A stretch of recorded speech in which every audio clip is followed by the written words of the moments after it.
ನಿಮ್ಮ ಹಳೆ ಒಡವೆನ ಅಧಿಕ ಬೆಲೆಗೆ ಮಾರಬೇಕೆ? ಅಟಿಕಾಗೆ ಕಾಲ್ ಮಾಡಿ 8803000300. Attica gold company. ಎಸ್ ವೀಕ್ಷಕರೇ, ತಾವು ನೋಡ್ತಾ ಇರುವಂತಹ ದೃಶ್ಯಗಳು, ವಯನಾಡಿಂದ ಬರ್ತಾ ಇರುವಂತಹ ದೃಶ್ಯಗಳು. ನಿಜಕ್ಕೂ ಈ ದೃಶ್ಯಗಳನ್ನ ನೋಡ್ತಾ ಇದ್ರೆ ಪ್ರಕೃತಿಯ ಮುಂದೆ ನಾವೆಷ್ಟು ಕುಬ್ಜರು ಅಂತ ಅನ್ಸುತ್ತೆ. ಏನೇನೋ ಮಾಡಕ್ ಹೋಗ್ತೀವಿ, ಆದರೆ ಪ್ರಕೃತಿ ಒಂದು ಸರಿ ಮುನಿಸಿಕೊಂಡ್ರೆ ನಾವು ಯಾರೂ ಕೂಡ ಅದರ ಮುಂದೆ ನಿಲ್ಲೋದಕ್ಕೂ ಕೂಡ ಶಕ್ತಿ ಇಲ್ಲ ಅನ್ನೋದು ಇಂತಹ ದೃಶ್ಯಗಳು ಪದೇ ಪದೇ ಸಾಬೀತು ಮಾಡುತ್ತೆ. ನೋಡಿ, ಅಲ್ಲಿ ನಡೆದಿರುವಂಥದ್ದು ನಿರ್ಮಾಣ ಹಂತದಲ್ಲಿರುವಂತಹ ವಯನಾಡ್ ಸುರಂಗ ರಸ್ತೆ ಯೋಜನೆಯ ಪ್ರವೇಶ ದ್ವಾರದ ಬಳಿ ಧಾರಾಕಾರ ಮಳೆಯಿಂದಾಗಿ ಭಾರಿ ಪ್ರಮಾಣದ ಮಣ್ಣು ಕುಸಿದ ನಂತರ ಏನಾಯ್ತು ಅನ್ನೋದಕ್ಕೆ ಈ ದೃಶ್ಯಗಳೇ ಸಾಕ್ಷಿ.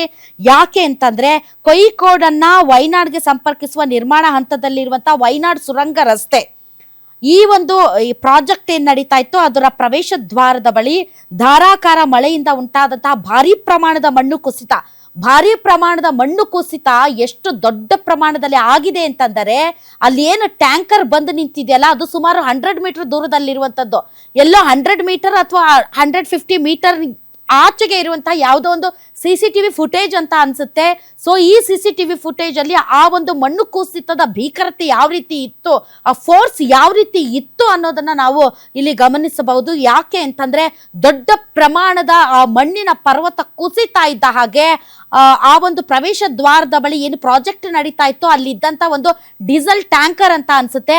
ಆ ಡೀಸೆಲ್ ಟ್ಯಾಂಕರ್ ನೋಡಿ, ಮಣ್ಣು ಬಿದ್ದಂತ ರಭಸಕ್ಕೆ ಸುಮಾರು 100 ಮೀಟರ್ ಹಂಗೆ ಆ ಟ್ಯಾಂಕರ್ ಬಂದು ಒಂದು ರೀತಿ ಸಿನಿಮಾಗಳಲ್ಲಿ ನೋಡ್ತಾ ಇದ್ವಿ ಇಂಥ ದೃಶ್ಯಗಳನ್ನ, ಕಾಲ್ಪನಿಕವಾಗಿ ಅಥವಾ ಗ್ರಾಫಿಕ್ಸ್ ಅಲ್ಲಿ ನೋಡ್ತಾ ಇದ್ವಿ. ಆದ್ರೆ ಇದು ನಿಜಕ್ಕೂ ಕೂಡ ವಾಸ್ತವದಲ್ಲಿ ನಡೆದಿರೋದು ಅಂತಂದ್ರೆ ಎಷ್ಟು ಭೀಕರತೆ ಇರುತ್ತೆ ಇಂತ. ಸೊ ಅಲ್ಲಿದ್ದ ಜನ ದಿಕ್ಕಾಪಾಲಾಗಿ ಓಡೋಗ್ತಾರೆ. ಆದ್ರೆ ಹತ್ತಿರದಲ್ಲಿ ಯಾರಿದ್ರಲ್ಲ, ಆ ಒಂದು ಸೈಟ್ ಹತ್ತಿರದಲ್ಲಿ ಅವರನ್ನ ಆ ಮಣ್ಣು ಅಲ್ಲಿಂದ ಟ್ಯಾಂಕರ್ ಜೊತೆಗೆ ಹೊತ್ಕೊಂಡು ಬಂದು ಒಂದಿಷ್ಟು ಜನ ನೋಡಿ ಎದ್ದೋಗುವಂತ ದೃಶ್ಯಗಳನ್ನ ತಾವು ನೋಡ್ತಾ ಇದ್ದೀರಾ. ಸೊ ಅಷ್ಟರ ಮಟ್ಟಿಗೆ ಇದು ಭಯಂಕರವಾಗಿ ಎದೆ ಜಲ್ ಅಂತ ಅನ್ಸುತ್ತೆ. ಸೊ ಸ್ವಲ್ಪ ದೂರ ಇದ್ದವರು ಒಂದಿಷ್ಟು ಬದುಕುಳಿದಿದ್ದಾರೆ. ಅದರ್ವೈಸ್ ಆಲ್ಸೋ ಅಲ್ಲಿ ಫ್ರಂಟ್ ಅಲ್ಲಿ ಅಂತಂದ್ರೆ ಎಲ್ಲಿ ಮಣ್ಣು ಕುಸಿದೆ ಅಲ್ಲಿ ಬಹಳಷ್ಟು ಜನ ಜೀವಂತ ಸಮಾಧಿ ಆಗಿರೋದಕ್ಕೂ ಕೂಡ ಸಾಧ್ಯ ಇದೆ. ಯಾಕೆಂದ್ರೆ ತುಂಬಾ ದಪ್ಪ ಮತ್ತು ದಟ್ಟವಾದಂತಹ ಮಣ್ಣಿದು. ಸೊ ಈ ದಟ್ಟ ಮತ್ತು ದಪ್ಪವಾದಂತಹ ಮಣ್ಣು ಮತ್ತು ನಿರಂತರವಾಗಿ ಸುರಿತಾ ಇರುವಂತಹ ಮಳೆ, ಒಂದು ರೆಡ್ ಅಲರ್ಟ್ ಕೂಡ ಘೋಷಣೆ ಮಾಡಿದ್ದಾರೆ. ಯಾವುದೇ ರೀತಿ ಈ ಅರ್ತ್ ಮೂವರ್ಸ್ ಅಂತ ಏನು ದೊಡ್ಡ ದೊಡ್ಡ JCB ತರದ ಯಂತ್ರೋಪಕರಣಗಳನ್ನು ಕೂಡ ಅಲ್ಲಿ ಬಳಸೋದಕ್ಕೆ ಸಾಧ್ಯ ಆಗ್ತಾ ಇಲ್ಲ. ಅಷ್ಟರ ಮಟ್ಟಿಗೆ ತುಂಬಾ ಕೆಸರಿನಿಂದ ತುಂಬಿರುವಂತಹ ದಪ್ಪ ಮಣ್ಣಿನ ಗುಡ್ಡೆ ರಾಶಿ. ಸೊ ಇದರ ಕೆಳಗಡೆ ಬಹಳಷ್ಟು ಜನ ಸಿಗಾಕೊಂಡಿರುವಂತಹ ಸಾಧ್ಯತೆ ಕೂಡ ಇದೆ. ಇನ್ನು ಈ ಒಂದು ಪ್ರದೇಶಕ್ಕೆ ಕೇರಳದ ಕೃಷಿ ಸಚಿವರು ಕೂಡ ಭೇಟಿ ಕೊಟ್ಟು ಅವ್ರು ಏನ್ ಹೇಳಿದ್ದು ಅಂತಂದ್ರೆ, ಇದು ನೈಸರ್ಗಿಕವಾಗಿ ಆಗಿರುವಂತಹ ಭೂಕುಸಿತ ಅಲ್ಲ, ಇಲ್ಲಿ ಏನು ಯೋಜನೆ ನಡೀತಾ ಇತ್ತೋ ಈ ಯೋಜನೆಯಲ್ಲಿ ಏನು ಅವೈಜ್ಞಾನಿಕವಾಗಿ ಮಣ್ಣನ್ನ ತೋಡ್ತಾ ಇದ್ರು, ಅದರಿಂದ ಆದಂತಹ ಮಾನವ ನಿರ್ಮಿತ ಭೂಕುಸಿತ ಅಂತ ಹೇಳಿದ್ದಾರೆ. ಅವೈಜ್ಞಾನಿಕವಾಗಿ ಮಣ್ಣನ್ನು ಅಗೆಯಲಾಗ್ತಾ ಇತ್ತು.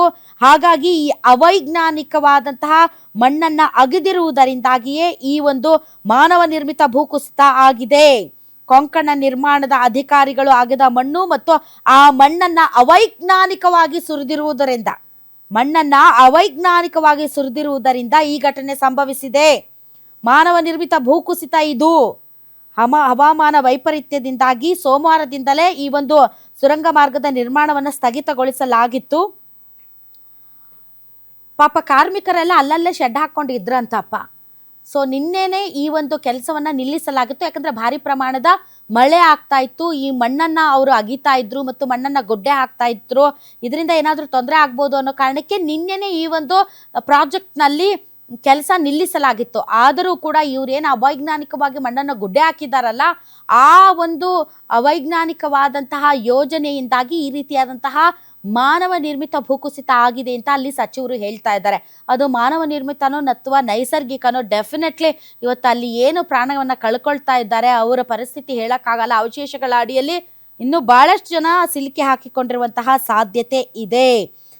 ಕಾಣೆಯಾದವರನ್ನ ಪತ್ತೆ ಹಚ್ಚೋದಕ್ಕೆ ಈಗಾಗಲೇ ಸಿದ್ಧತೆ ನಡೆದಿದೆ. ಅಲ್ಲಿ ಬಹಳಷ್ಟು ಯಂತ್ರೋಪಕರಣಗಳನ್ನು ಕೂಡ ಬಳಸೋದಕ್ಕೆ ಅಡ್ಡಿ ಆಗ್ತಾ ಇದೆ. ಯಾಕಂದರೆ ಭಾರಿ ಮಣ್ಣನ್ನು ತೆಗೆಯುವಂಥ ಉಪಕರಣಗಳನ್ನು ಅಲ್ಲಿ ಬಳಸೋದಕ್ಕೆ ಏನು ನಿರಂತರ ಮಳೆ ಮತ್ತು ಈ ದಟ್ಟವಾದಂತಹ ಮಣ್ಣು ಅಡ್ಡಿ ಆಗ್ತಾ ಇದೆ ಅನ್ನೋ ಮಾತನ್ನು ಕೂಡ ಅಲ್ಲಿ ಹೇಳ್ತಾ ಇದ್ದಾರೆ.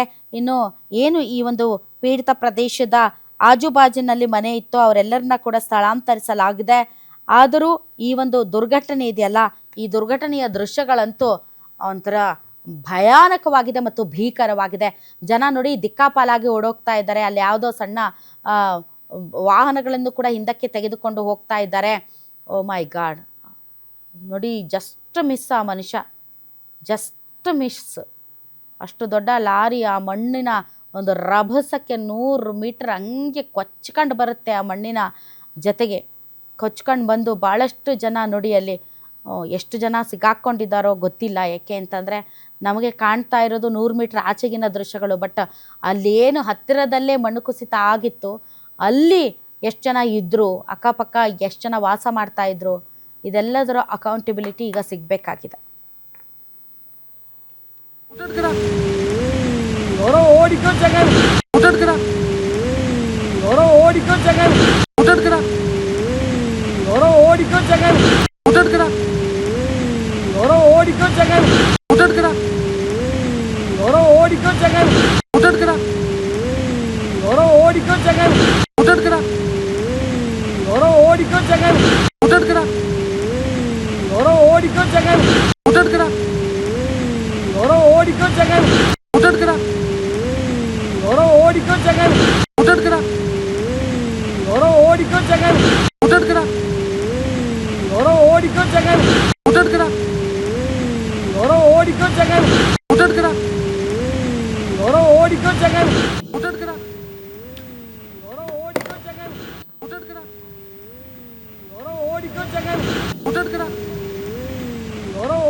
ಎಸ್, 2 ದೃಶ್ಯಗಳನ್ನು ತಾವು ನೋಡ್ತಾ ಇದ್ದೀರಿ ವೀಕ್ಷಕರೇ. ಒಂದು ದೃಶ್ಯ ನೋಡಿ, ಅಲ್ಲಿ ಟ್ಯಾಂಕರ್ ನಿಂತಿರುವ ದೃಶ್ಯ ಮತ್ತು ಮಣ್ಣು ಕೊಚ್ಕೊಂಡು ಬರ್ತಾ ಇರುವಂತಹ ಭೂಕುಸಿತ ಆದಂತಹ ದೃಶ್ಯ. ಸೊ ಸ್ಟಾರ್ಟಿಂಗ್ ಅಲ್ಲಿ ಟ್ಯಾಂಕರ್ ಇದೆ, ಮಣ್ಣು ರಭಸದಿಂದ ಕೆಳಗಡೆ ಹರಿದು ಬರ್ತಾ ಇದೆ, ಜನ ದಿಕ್ಕಾಪಾಲಾಗಿ ಓಡೋಗ್ತಾ ಇದ್ದಾರೆ. ಆ ನಿಂತಿರುವಂತಹ ಟ್ಯಾಂಕರ್ ಯಾವ ರೀತಿ ಮಣ್ಣಿನ ರಭಸಕ್ಕೆ ಸುಮಾರು 100 ಮೀಟರ್ವರೆಗೆ ಅದು ಮಣ್ಣಿನ ರಭಸಕ್ಕೆ ಬಂತು ಅನ್ನೋದನ್ನು 2ನೇ ದೃಶ್ಯಗಳಲ್ಲಿ ತಾವು ನೋಡ್ತಾ ಇದ್ದೀರಿ. ಅಷ್ಟು ಪವರ್ಫುಲ್ ಆಗಿತ್ತು ಆ ಮಣ್ಣಿನ ಒಂದು ಹರಿವು, ಅಥವಾ ಆ ತುಂಬ ದಪ್ಪ ಮತ್ತು ಗಟ್ಟಿಯಾದಂತಹ ಮಣ್ಣದು ಒಂದು ರೀತಿ ಪ್ರವಾಹ ರೀತಿಯಲ್ಲಿ ಅದು ಹರಿದು ಬಂತು. ಎಷ್ಟು ದೊಡ್ಡ ಪ್ರಮಾಣದಲ್ಲಿ ಭೂಕುಸಿತ ಆಗಿರಬಹುದು ಅನ್ನೋದನ್ನು ನಾವು ಇಲ್ಲಿ ಇಮ್ಯಾಜಿನ್ ಮಾಡ್ಕೊಳ್ಬಹುದು. ಆ್ಯಂಡ್ ನೀರು ಮಿಶ್ರಿತ ಮಣ್ಣು, ಮಳೆ ಬರ್ತಾ ಇದೆ. ದಿ ಸೇಮ್ ಟೈಮ್ ಇವರು ಅಲ್ಲೇನೋ ಪ್ರಾಜೆಕ್ಟ್ಗೆ ಮಣ್ಣನ್ನು ಚೆನ್ನಾಗಿ ಅಗ್ದಿದ್ದಾರೆ ಅಂತ ಅನಿಸುತ್ತೆ. ಮಣ್ಣನ್ನು ಅಗದು ಗುಡ್ಡೆ ಹಾಕಿದಂಗೆ ಕಾಣ್ತಾ ಇದೆ. ಸೊ ಮಣ್ಣು ಸಿಕ್ಕಾಪಟ್ಟೆ ನೀರಿನ ಜೊತೆಗೆ ಮಿಕ್ಸ್ ಆಗಿ ಕೆಸರಿನ ರೀತಿಯಲ್ಲಿ ಒಂದು ರೀತಿ ಪ್ರವಾಹೋಪಾದಿಯಲ್ಲಿ ಹಾಗೆಯೇ ರಭಸದಿಂದ ಮುನ್ನುಗ್ಗಿದೆ. ಆ ರಭಸಕ್ಕೆ ಲಾರಿ ನಿಂತಿದ್ದು ಹಾಗೆ ಕೊಚ್ಕೊಂಡು ಬಂದಿದೆ. ಜನನೂ ಕೂಡ ಪಾಪ ದಿಕ್ಕಾಪಾಲಾಗಿ ಓಡೋಡಿ ಹೋಗಿದ್ದಾರೆ. ಕೆಲವರು ಸಿಗಾಕ್ಕೊಂಡಿದ್ದಾರೆ, ಕೆಲವರು ಕೂದಲೆಳೆ ಅಂತರದಲ್ಲಿ ಪಾರಾಗಿದ್ದಾರೆ. ನೋಡಿ ಪಾಪ ಮಗಳು ಯಾರೋ, ಆ ತಂದೆ ಒಂದು ರೀತಿ ನಾವು AI ನೋಡಿದಂತಹ ವಿಡಿಯೋಸ್ ರೀತಿಯಲ್ಲಿ ಅನಿಸುತ್ತೆ. ಅಷ್ಟರ ಮಟ್ಟಿಗೆ ಆ ಒಂದು ಭೀಕರತೆ ಇಲ್ಲಿ ಕಾಣ್ತಾ ಇದೆ. ಪಾಪ ಒಬ್ಬ ವ್ಯಕ್ತಿ ಯಾವ ರೀತಿ ಓಡಿದ್ದಾನೆ ನೋಡಿ. ಎಲ್ಲೆಲ್ಲಿದ್ದರು, ಹೆಂಗಿದ್ರು, ಎಲ್ಲಿಂದ ಬಂದರು, ಇವರು ಎಲ್ಲಿಂದ ಈ ಮಣ್ಣಿನ ರಾಶಿಯೊಳಕ್ಕೆ ಸಿಗಾಕೊಂಡ್ರು ಒಂದೂ ಅರ್ಥ ಆಗ್ತಾಯಿಲ್ಲ. ಅಷ್ಟರ ಮಟ್ಟಿಗೆ ಈ ಒಂದು ದೃಶ್ಯಗಳು ಬೇರೆಯದೇ ಕಥೆಯನ್ನು ಹೇಳ್ತಾ ಇದೆ. ತುಂಬ ಭೀಕರವಾದಂತಹ ದೃಶ್ಯಗಳಿವು.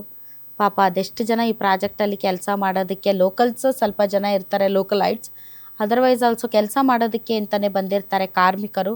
ಆ ಕಾರ್ಮಿಕರಿಗೆ ಅಲ್ಲೇ ಎಲ್ಲೋ ಅಕ್ಕಪಕ್ಕದಲ್ಲಿ ಶೆಡ್ಡು ಕೂಡ ಹಾಕಿರ್ತಾರೆ ಅಂತ ಅನಿಸುತ್ತೆ. ಆಮೇಲೆ ವಯನಾಡಲ್ಲಿ ಇಂತಹ ಘಟನೆಗಳು ಸರ್ವೇ ಸಾಮಾನ್ಯವಾಗಿ ನಡೀತಾ ಇರ್ತವೆ. ಯಾಕಂದರೆ ತುಂಬ ಸಡಿಲವಾದಂತಹ ಮಣ್ಣಿನ ಸಣ್ಣ ಸಣ್ಣ ಬೆಟ್ಟಗಳು ಇರೋದರಿಂದ ನಿರಂತರವಾದಂತಹ ಮಳೆಯಿಂದಾಗಿ ಆ ಮಣ್ಣು ಸಡಿಲಗೊಂಡು ಈ ರೀತಿ ಭೂಕುಸಿತ ಉಂಟಾಗ್ತಾ ಇರುವಂತಹ ದೃಶ್ಯಗಳನ್ನು ನಾವು ಪ್ರತಿ ಬಾರಿ ಮಳೆ ಆದಾಗಲೂ ಕೂಡ ನೋಡ್ತೀವಿ. ಆದರೆ ನಿನ್ನೆ ಏನೋ ಕಾಮಗಾರಿಯನ್ನು ನಿಲ್ಲಿಸಿದ್ದರಂತೆ, ಆದರೂ ಈ ಮಳೆಯ ತೀವ್ರತೆಗೆ ಆ ಮಣ್ಣಿನ ರಾಶಿ ಏನಿದೆ ಅದು ಮೋಸ್ಟ್ಲಿ ಕುಸಿದು ಬೀಳ್ಬೋದು ಅನ್ನೋದು ಒಂದು common sense. I don't know ಅಲ್ಲಿನ ಪರಿಸ್ಥಿತಿ ಹೇಗಿತ್ತು ಅಂತ. ಆದರೆ ನೋಡ್ತಾ ಇರುವಂತಹ ದೃಶ್ಯಗಳು ಮಾತ್ರ ಜನ ಬದುಕಿದ್ರೆ ಸಾಕು ಅಂತ ಎದ್ನೋ ಬಿದ್ನೋ ಅಂತ ಓಡಿದ್ದಾರೆ. ಕೆಲವರು ಸಿಗಾಕೊಂಡಿದ್ದಾರೆ, ಕೆಲವರು ಅದೃಷ್ಟವಶಾತ್ ಲಾಸ್ಟ್ ಮಿನಿಟ್ಟಲ್ಲಿ ಪಾರಾಗಿದ್ದಾರೆ. ಇನ್ನೂ ಕೆಲವರನ್ನು ಬಚಾವ್ ಮಾಡುವಂತಹ ದೃಶ್ಯಗಳನ್ನು ಕೂಡ ನಾವು ನೋಡ್ತಾ ಇದ್ದೀವಿ. ಇನ್ನೂ ಕೆಲವರು ಅವಶೇಷಗಳ ಅಡಿಯಲ್ಲಿ ಸಿಗಾಕೊಂಡಿದ್ದಾರೆ. ಇನ್ನು ಅಲ್ಲಿನ ಸಚಿವರು ಹೇಳೋದು ಇದು ಮಾನವ ನಿರ್ಮಿತ, ಇದು ನೈಸರ್ಗಿಕ ಅಲ್ಲ ಅಂತ. ಈಗಲೂ ಕೂಡ ಸಿಕ್ಕಾಪಟ್ಟೆ ಮಳೆ ಆಗ್ತಾ ಇದೆ. ಹಾಗೆ ನೋಡಿದರೆ ಕಳೆದ ಹಲವು ದಿನಗಳಿಂದ ವಯನಾಡಿನಲ್ಲಿ ಹೆಚ್ಚು ಮಳೆ ಆಗಿರಲಿಲ್ಲ. 51% ಮಳೆ ಕೊರತೆ ಇದೆ ಅಂತ ಹೇಳ್ತಾ ಇದ್ರು. ಆದರೆ ನಿನ್ನೆಯಿಂದ ಬಹಳಷ್ಟು ಗಾಳಿ ಕೂಡ ಬಲಗೊಂಡಿದೆ ಮತ್ತು ಕೇರಳದ ಬಹುತೇಕ ಎಲ್ಲ ಗುಡ್ಡಗಾಡು ಪ್ರದೇಶಗಳಲ್ಲಿ, ವಿಶೇಷವಾಗಿ ವಯನಾಡು, ಮಲಪ್ಪುರಂ, ಉಡುಕ್ಕಿ ಮತ್ತು ಪಾಲಕ್ಕಾಡ್ ಜಿಲ್ಲೆಗಳಲ್ಲಿ ಮಳೆ ಜಾಸ್ತಿ ಆಗಿದೆ. ನಿನ್ನೆ ರಾತ್ರಿಯಿಂದಲೂ ಕೂಡ ಮಳೆ ತುಂಬ ಜೋರಾಗಿದೆ. ವಯನಾಡಿನಲ್ಲಿ ತುಂಬ ಜಾಸ್ತಿ ಮಳೆಯಾಗಿದೆ ಮತ್ತು ಗಾಳಿಯು ಕೂಡ ತುಂಬ ತೀವ್ರಗತಿಯಲ್ಲಿ ಬೀಸ್ತಾ ಇರೋದ್ರಿಂದ ವಯನಾಡು ಸೇರಿದಂತೆ ಕ್ಯಾಲಿಕಟ್ ಜಿಲ್ಲೆಗಳಿಗೆ ರೆಡ್ ಅಲರ್ಟ್ ಕೂಡ ಘೋಷಣೆಯನ್ನು ಮಾಡಲಾಗಿತ್ತು. ಮಣ್ಣು ಕುಸಿತದಲ್ಲಿ ಇಲ್ಲಿಯವರೆಗೆ ಒಂದಿಬ್ಬರು ಸಾವನ್ನಪ್ಪಿದ್ದಾರೆ ಅಂತ ಹೇಳಲಾಗ್ತಾ ಇದೆ. ಇವರೆಲ್ಲ ಕೇರಳದ ಹೊರಗಿನಿಂದ ಬಂದಂಥ ಕಾರ್ಮಿಕರ ಅಥವಾ ಕೇರಳದ ಒಳಗಿನವರ ಅಂತ ಗೊತ್ತಿಲ್ಲ. ಬಟ್ ಹೊರಗಿನಿಂದ ಬಂದಂಥ ಕಾರ್ಮಿಕರು ಅಂತ ಪ್ರಾಥಮಿಕವಾಗಿ ಬರ್ತಾ ಇದೆ ಮಾಹಿತಿ. ಯಾರ್ಯಾರು ಈಗ ಬಚಾವ್ ಮಾಡಿದ್ದಾರೆ ಅವರನ್ನು ಚಿಕಿತ್ಸೆಗಾಗಿ ವಯನಾಡಿನ ಜಿಲ್ಲಾಸ್ಪತ್ರೆಗಳಿಗೆ ಈಗ ಚಿಕಿತ್ಸೆಗಾಗಿ ದಾಖಲಿಸಲಾಗಿದೆ.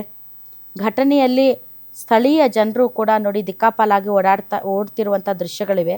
ಹೀಗಾಗಿ ಲೋಕಲ್ ಲೈಟ್ಸ್ ಮೇಲೆ ಯಾವ ರೀತಿಯಾದಂಥ ಪರಿಣಾಮ ಬಿದ್ದಿದೆ, ಎಷ್ಟು ಜನ ಇದರಲ್ಲಿ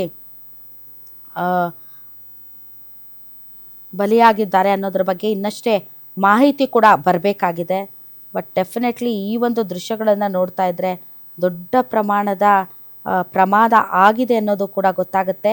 ಇನ್ನು ವಯನಾಡ್ ಮತ್ತು ಕೋಯಿಕೋಡ್ ಜಿಲ್ಲೆಗಳಿಗೆ ಇಂದು ಕೂಡ ರೆಡ್ ಅಲರ್ಟನ್ನು ಘೋಷಣೆ ಮಾಡಲಾಗಿದೆ. ರೆಡ್ ಅಲರ್ಟ್ ಇದೆ. ಹೀಗಾಗಿ ರಕ್ಷಣಾ ಕಾರ್ಯಕ್ಕೂ ಕೂಡ ಸ್ವಲ್ಪ ತೊಂದರೆ ಆಗ್ತಾ ಇದೆ.